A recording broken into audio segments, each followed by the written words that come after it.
Good morning, all of you, my dear student. Today, now we are going to discuss about spermatogenesis and oogenesis. Spermatogenesis and oogenesis. Spermatogenesis and oogenesis.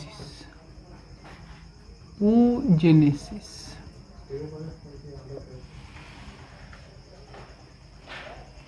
स्पर्मेटोजेनिस में और oogenesis. Spermatogenesis, it is the formation of sperms. That process is known as spermatogenesis. Oogenesis, it is the formation of ovum. So that one is known as oogenesis. तो हम spermatogenesis में sperms का कैसा formation होता है इस structure के बारे में हम जानकारी ले लेंगे।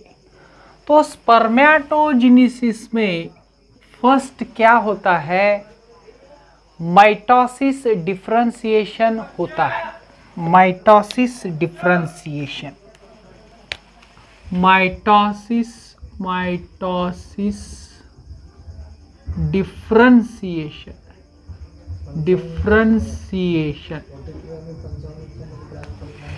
माइटोसिस डिफरेंशिएशन होता है।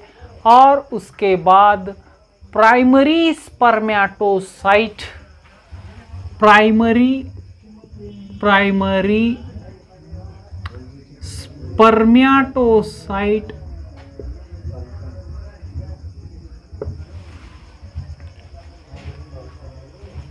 प्राइमरी स्पर्मेटोसाइट में फर्स्ट मियोटिक डिवीजन होता है। प्राइमरी स्पर्मेटोसाइट में फर्स्ट मियोटिक डिवीजन होता है। आप अगर बात करें क्रोमोसोम्स नंबर की, तो क्रोमोसोम्स नंबर में 46 क्रोमोसोम्स, 23 लेयर्स मेल के होते हैं और 23 लेयर्स फीमेल के होते हैं। क्रोमोसोम्स नंबर पर सेल, क्रोमोसोम्स नंबर पर सेल इज 46 है। देन 23 लेयर्स स्पर्मेटोजेनेसिस होता है और 23 लेयर्स oogenesis। तो सेकेंडरी स्पर्मेटोजेनेसिस में सेकेंड मियोटिक डिवीजन कंप्लीट होने के बाद स्पर्मेटिड्स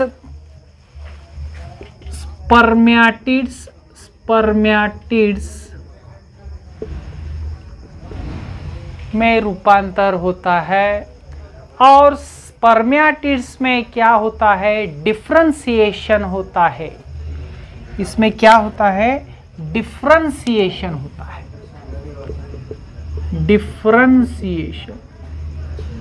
डिफरेंशिएशन होता है।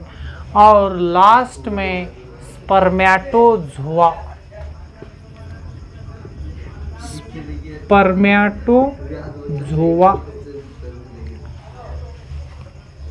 lastly spermatozoa are formed in this spermatogenesis cycle. Then now we are discuss about oogenesis. यहाँ पे हम अगर देखें,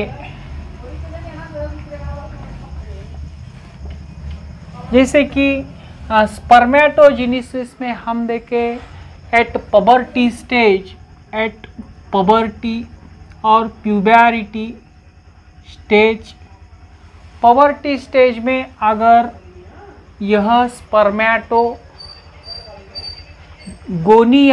डिफरेंशिएशन, प्राइमरी माइटोसिस डिफरेंशिएशन होने के बाद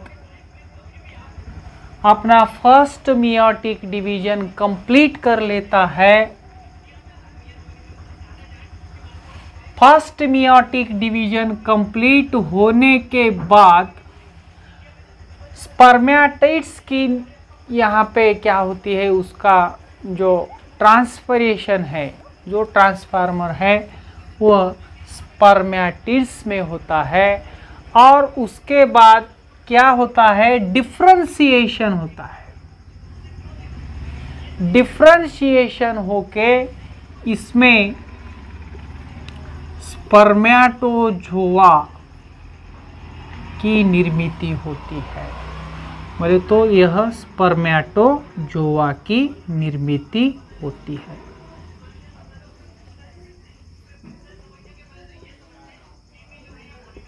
स्पर्मेटोजोआ की यहाँ पे निर्मित होती है। So this is the structure of spermatogenesis at the puberty stage. First spermatogonia, when the spermatogonia is mitosis differentiated or differentiation, then primary spermatocyte में कन्वर्ट होने के बाद फर्स्ट मियोटिक डिवीजन कंप्लीट करने के बाद सेकेंडरी स्पर्मेटोसाइट में उसका transfer होता है।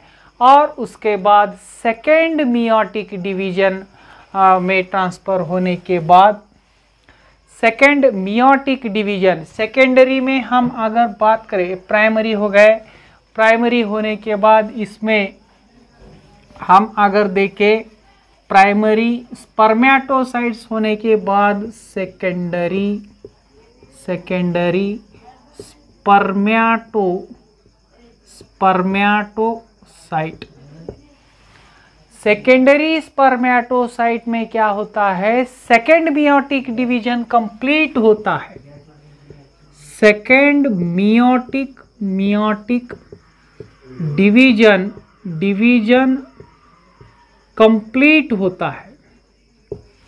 और सेकेंडरी स्पर्मेटोसाइट में सेकेंड मियोटिक डिवीजन कंप्लीट होने के बाद इसका ट्रांसफॉर्मेशन स्पर्मेटिड्स में होता है,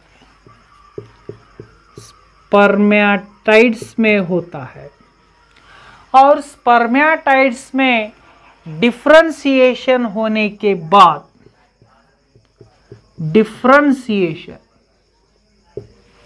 डिफरेंशिएशन होने के बाद स्पर्मेटोजोआ क्या होता है,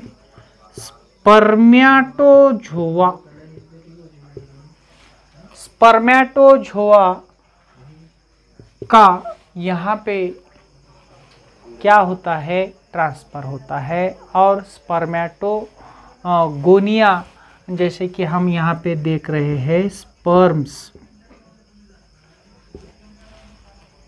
as well as now we are compared with the oogenesis। oogenesis में oogonia फॉर्म होता है, ओहम फॉर्म होता है, हम देखे हैं। इसमें माइटोसिस का डिफरेंशिएशन होने के बाद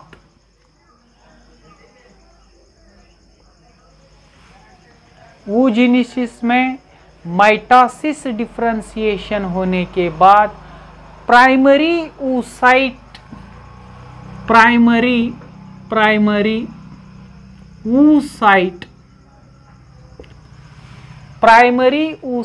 में कन्वर्ट होता है। और प्राइमरी oocyte में फर्स्ट मियोटिक डिवीजन कंप्लीट होने के बाद प्रियर टू द ओव्यूलेशन में ट्रांसफर होता है। First meiotic division complete, first meiotic division complete first meiotic division complete होने के बाद क्या होता है, तो complete with the period into the ovulation. Then first meiotic division complete होने के बाद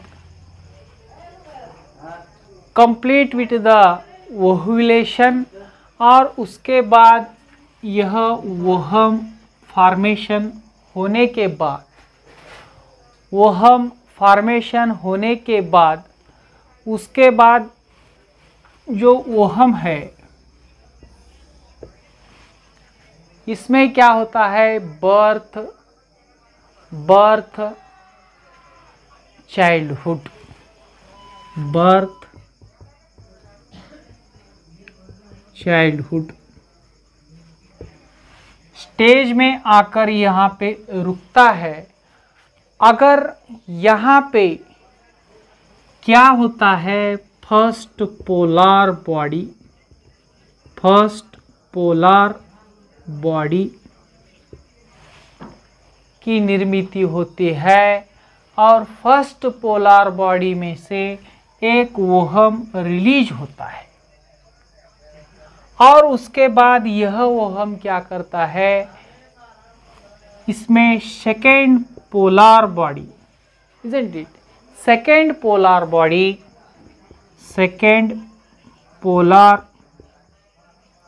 बॉडी होती है, और नेक्स्ट क्या होता है, इसमें ओवम रिलीज होता है, और इसको हम ओवम कहते हैं। जैसे ही हम यहाँ पे देख रहे हैं, अपना जब फर्स्ट मियोटिक डिवीजन कंप्लीट होने के बाद बर्थ चाइल्डहुड होता है, अगर यहाँ पे सेकेंड डिवीजन कंप्लीट होने के लिए जब स्पर्म्स यह ओवम के साथ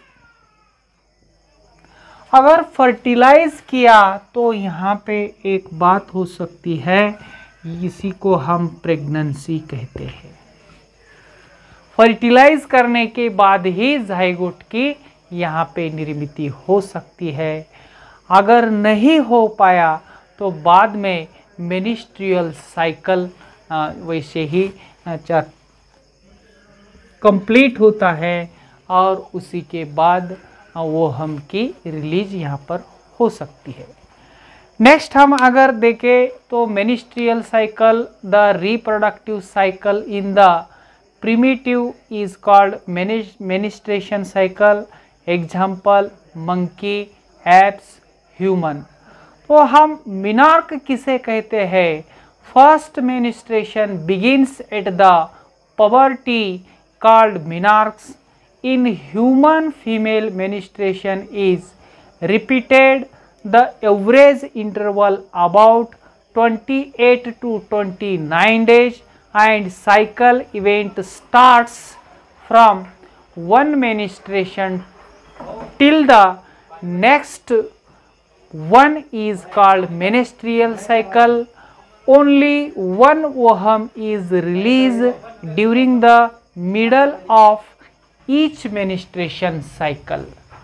तो एक मंथ में जो ओहम है, एक ही ओहम रिलीज होता है। तो एक साल में 12 ओहम रिलीज हो सकते हैं।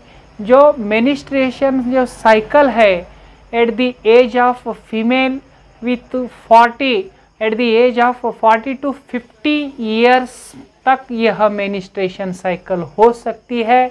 इसके बाद में जो मेनिस्ट्रेशन साइकिल है वह बंद हो जाती है।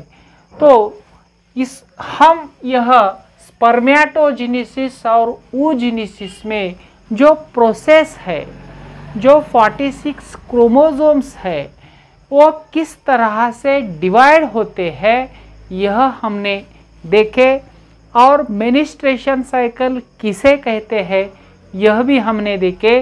तो the reproductive cycle in the female primitive is called menstruation cycle. For example, monkey, apes and human. Menarche हम किसे कहते हैं? First menstruation cycle begins at the puberty, so that one is known as menarche.